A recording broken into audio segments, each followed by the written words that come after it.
हरिओम दोस्तों, कैसे हो आप सब। मैं हूं निंजा एसपीवी। आज आप देखने जा रहे हो वीडियो जिसमें हम देखेंगे जेक्वेरी के बारे में। और जेक्वेरी में हम देखेंगे कि टेक्स्ट को राइट अलाइन करके रिवर्स में कैसे लिखते हैं। वो सीएसएस का यूज़ करके हम एचटीएमएल में यूज़ करेंगे। और उसके बाद जेक्वेरी का पार्ट आता है जिसमें मैंने आपको कहा था कि एजेक्स गेट के बाद मैं पोस्ट बताऊंगा। तो एजेक्स कॉल पोस्ट ये भी आज देखने वाले हैं। चलिए दोस्तों।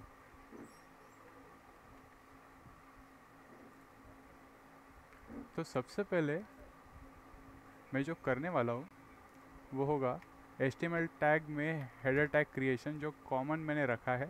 सभी एपिसोड में आप देख रहे होंगे कि हेडर टैग जो है वो मैंने डायरेक्टली ज़्यादा से ज़्यादा यूज़ किया है। तो उसका रीज़न है आपको सिंपल तरीके से सब समझाना है। तो कुछ इस तरह से करते हैं। This is the header tag. तो अभी इस चीज़ को मैं यहाँ पे एक क्लास भी दूंगा। Class Unicode बाइडी। सो अभी आप देखोगे कि ये यूनिकोड बाइडी है क्या। तो अभी इसमें मैं यूज़ करने वाला हूँ यूनिकोड बाइड, और इसमें बाइडी ओवरराइड, और इसमें डायरेक्शन राइट टू लेफ़्ट। तो अभी ये जो चीज़ है आप जो देखने वाले हो अभी, ये कुछ अलग होगा क्योंकि आपने कभी ये बहुत से जनों ने सुना होगा या फिर पढ़ा होगा, तो उन्होंने यूज़ किया होगा या फिर उन्होंने यूज़ भी नहीं किया होगा। तो ये जो है यूनिकोड बाइडी, जो ये क्यों यूज़ होता है, हमें कौन सा भी डॉक्यूमेंट वेब पेज है तो वेब पेज में जो टेक्स्ट है उसे हमें बाई डायरेक्शनल है कि नहीं, ये यूनिकोड बाइडी से डायरेक्टली वो उस फॉर्मेट में प्लेस हो जाता है बाइडी ओवरराइड में। और बाद में हम उसे डायरेक्शन देते हैं। इसका मतलब क्या है, जैसे हम इसे एक स्ट्रक्चर में डाल रहे हैं, अभी वो स्ट्रक्चर है नहीं, पर बाई डायरेक्शनल वे में जाने, इसका मतलब कि left to right, right to left, reverse और सीधा। तो ये दोनों तरीके जो है ये यूनिकोड बाइडी से हासिल हो सकते हैं। और भी उसका और एक तरीका है एम्बेड करके, पर वो एम्बेड का यूज़ हम नहीं कर रहे हैं, इसमें यूनिकोड बाइडी का यूज़ कर रहे हैं। तो ये जो है बाई डायरेक्शनल वे में हम डायरेक्शंस बदल सकते हैं इसके, राइट टू लेफ़्ट और लेफ़्ट टू राइट। RTL मानो राइट टू लेफ़्ट, और L2R मतलब LTR मतलब लेफ़्ट टू राइट। तो इसका आउटपुट भी देखेंगे हम अभी। और उसके पहले नहीं, आपको आउटपुट ही पहले दिखा देता हूँ तो आपको डायरेक्टली पता चलेगा मैं क्या बोल रहा हूँ। तो अभी यहाँ पे मैंने एक टेस्ट पहले भी बना के रखा था क्योंकि मुझे एजेक्स कॉल सर्वर के भी आपको बताने हैं। तो पहले से मैंने यहाँ पे कोड बना के रखा है, पर आपको मैं अभी समझाऊंगा कि कैसे है। पर ये अभी आप देख सकते हो, ये अभी का करंट आउटपुट है। तो फिर से मैं दिखाता हूँ। सो ये पूरा रिवर्स हुआ है और राइट अलाइंड है। तो अभी इसे मुझे सेंटर में लाइन अलाइन करना है, तो मैं कर सकता हूँ अलाइन सेंटर।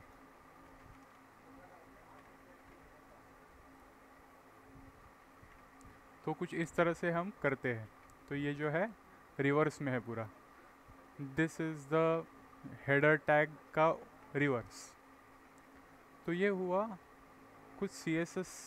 अभी हम देखेंगे जेक्वेरी। तो जेक्वेरी में हमने डायरेक्टली पहले देखा था एजेक्स।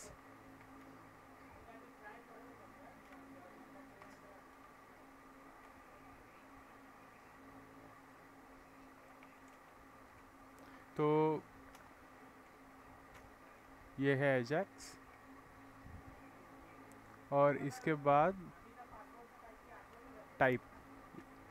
तो पोस्ट में गेट में हम डायरेक्टली यहाँ पे URL लिख रहे थे, तो यहाँ पे हम URL को नहीं लिखेंगे क्योंकि हमें गेट नहीं करना है, हमें पोस्ट करना है। तो यहाँ पे दूंगा टाइप पोस्ट, बाद में उसका आएगा URL। URL होगा तो URL मुझे अभी एक कोड है, तो कोड को मैं रेफ़र करूँगा, पर उसके पहले यहाँ पे आपको मैं पूरा स्ट्रक्चर बता के सिर्फ URL यहाँ पे पेस्ट करूँगा। तो ये URL मैं अभी सर्वर से लूँगा जो मैंने लिखा हुआ है, और ये जो है टाइप हुआ, URL हुआ, बाद में डेटा। मुझे डेटा क्या प्रिंट करना है, तो डेटा मैं यहाँ पे जो लोकल में लिखूँगा, this is the data posted using Ajax. तो यहाँ पे मैं लिख रहा हूँ, पर आपको सर्वर पे भी सेम कोड ही मिलेगा, सिर्फ ये जो डेफिनेशन है, ये जो लाइन ऑफ स्टेटमेंट है वो बदल जाएगा, क्योंकि मैंने अपने मन से यहाँ पे लिखा है ये वाला लाइन, पर ये जो स्ट्रक्चर है, सिंटैक्स है, वो सब वैसे ही सेम है। अभी यहाँ पे सक्सेस होने के बाद क्या होगा, तो सक्सेस होने के बाद जो डेटा है जो PHP में स्टोर हो रहा है सर्वर के साइड में, वो यहाँ पे मैं कंसोल में दिखाऊंगा।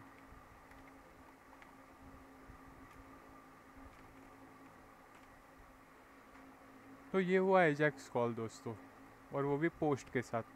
पोस्ट क्यों यूज़ होता है, डायरेक्टली हमें डेटा डायरेक्टली सेंड करना है एक पेज पे, और विदाउट पेज रीलोड हमें डायरेक्टली वो हासिल भी करना है। कैसे, कंसोल में सक्सेस होने के बाद जो हम कंसोल में प्रिंट करेंगे वो हासिल भी करना है। तो वो कैसे करेंगे, तो ये एजेक्स इसीलिए यूज़ होता है। तो इसका URL मैं यहाँ से लूँगा, पर ये लोकल में तो चलने वाला नहीं है कि मैंने आपको बताया था कि क्रॉस ओरिजिन जो है, तो ओरिजिन्स का प्रॉब्लम आता है, तो उससे मैं अभी ये जो है कोड, सेम कोड है दोस्तों, आप देख सकते हो, इस सेम कोड को ही सिर्फ यहाँ पे जो डेटा है वो अलग है, यहाँ पे सिर्फ एक की दिया हुआ है, तो वो मैं यूज़ करूँगा। आपको वो भी बताता हूँ कि मैंने वो क्यों यूज़ किया है, ये सिर्फ आपको दिखाने के लिए था। तो ये हुआ। तो सबसे पहले तो आपको एक तरीका बताता हूँ इस चीज़ का यूज़ करना है, कि ये जो डेटा है, ये डेटा की वैल्यू पेयर में होना चाहिए।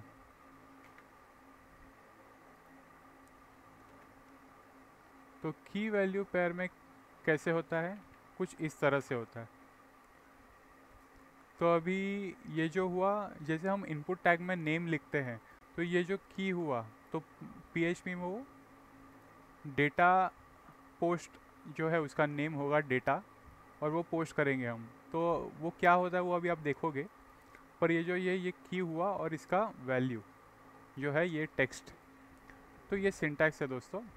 और इसका आउटपुट तो यहाँ पे लोकल में मिलने वाला नहीं है। गेट के समय मैंने आपको बताया था कि क्रॉस प्लेटफॉर्म का जो क्रॉस ओरिजिन का जो इशू होता है वो इसमें आता है, क्योंकि वो सर्वर पे ही, सर्वर के साइड पे ही हम देख सकते हैं।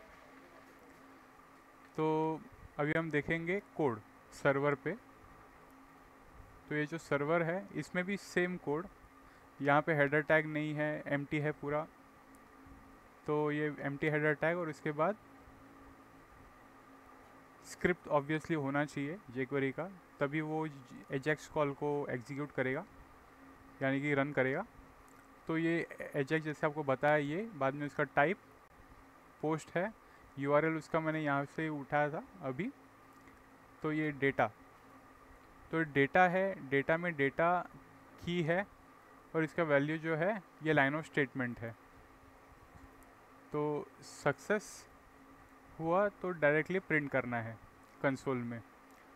तो ये मैं फिर से सेव एंड क्लोज कर रहा हूँ, और test.php जो गेट के लिए यूज़ किया था उसी चीज़ को मैं अभी पोस्ट के लिए यूज़ कर रहा हूँ। तो मैंने अपडेट किया हुआ है, इसमें आप देख सकते हो जो की था डेटा वो यहाँ पे पोस्ट के अंदर आ रहा है। तो यानी कि जो index.html है उसमें से एजेक्स कॉल हुआ, तो वहाँ का जो डेटा की था उसके साथ जो वैल्यू जुड़ा हुआ था, this is the data using Ajax call, तो वो यहाँ पे है। और ये जो वैल्यू यहाँ पे है वो PHP के वेरिएबल में स्टोर कर रहा हूँ और हमें आउटपुट दिखना चाहिए, इसलिए इको जैसे प्रिंट स्टेटमेंट रहता है, console.log रहता है, वैसे ही इको होता है प्रिंट करने के लिए स्टेटमेंट। तो ये प्रिंट कर रहा हूँ मैं स्टेटमेंट, और यही जो है जो सक्सेस होने के बाद जो फंक्शन है वो फंक्शन में console.log में यही प्रिंट हो रहा है दोस्तों। तो अभी इसका आउटपुट भी देखेंगे, तो इसका आउटपुट होगा यहाँ पे, ये जो साइट होगी जो आप होस्ट करोगे, तो एक index.html का जो पेज है वो यहाँ पे ही है, स्लैश यहाँ पे दिख नहीं रहा है क्योंकि ये डायरेक्टली वेबसाइट में अवेलेबल है डिफ़ॉल्टली।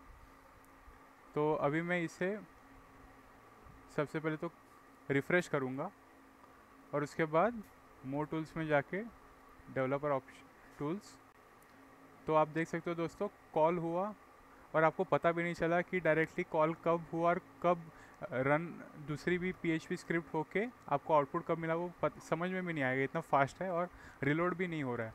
तो ये जो था posting, this is the data posted using Ajax, आप देख सकते हो तुरंत आपको आउटपुट इसका मिल जाएगा।